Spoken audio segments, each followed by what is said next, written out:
আইনখেলাপি ও দ্বৈত নাগরিকত্ব ইস্যুতে আজ বেশিরভাগই নামঞ্জুর হয়েছে। অপেক্ষমান রাখা হয়েছে ৩ জনকে। সবশেষ খবর জানাতে ইসি ভবন থেকে যুক্ত আছেন মিয়া আমিরুল। আমিরুল, জানাবেন আপিল শুনানি কি এখনো চলছে কিনা, আর নামঞ্জুর হওয়াদের মধ্যে হেভিওয়েট প্রার্থী কে কে রয়েছেন?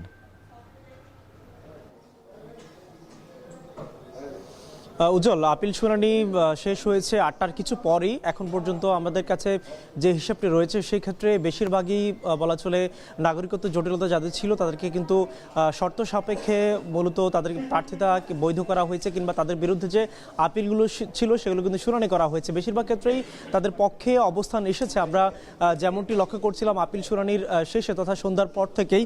আপনাকে যদি জানাই যে উল্লেখযোগ্য যে সংখ্যক ব্যাপারটি আমরা দেখেছিলাম যে দ্বৈত নাগরিকত্বের জন্য বাতিল করা হয়েছিল মূলত কুমিল্লা ১০ আসনের বিএনপি প্রার্থী আব্দুল গফুর ভূঁইয়া যে মনোনয়ন সেটি করা হয়েছে, এবং একই সাথে আমরা দেখেছিলাম যে চট্টগ্রাম ২ আসনে মূলত ঋণ সংক্রান্ত তথা ঋণ খেলাপি সংক্রান্ত জটিলতার ফলে মূলত বিএনপি যে প্রার্থী রয়েছে তার কিন্তু মনোনয়ন বাতিল করা হয়েছে।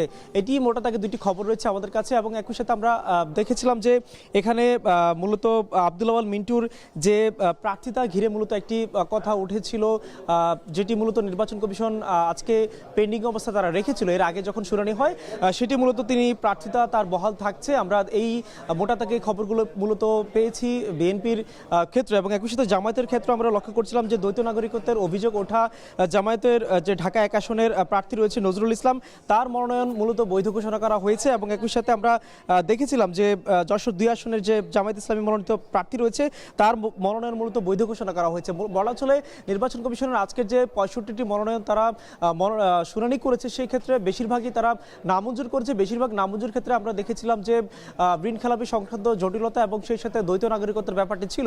যাদের কথা বলছিলাম যারা পেয়েছে এর মধ্যেও আমরা দেখেছিলাম যুক্তিতর্কের মধ্যে তাদের বিভিন্ন বিষয় উপস্থাপন করেছিল। যেহেতু ডিসেম্বরের ২৯ তারিখ পর্যন্ত মনোনয়ন দাখিলের শেষ দিন ছিল, তার আগে যে কাজগুলো হয়েছে যে সুরাহগুলো হয়েছে সেগুলো হয়েছে। এবং সবশেষ একটি কথা জানিয়ে শেষ করতে চাই, সেটি হচ্ছে প্রধান নির্বাচন কমিশনার শেষে একটি কথা বলেছিলেন যে এই সব শুনানির ক্ষেত্রে নির্বাচন কমিশন কোনো ধরনের পক্ষপাতদুষ্ট তারা কাজ করেনি, এটি কিন্তু বলেছিল। উজ্জ্বল, আমার কাছে এই ছিল এখনকার সবশেষ।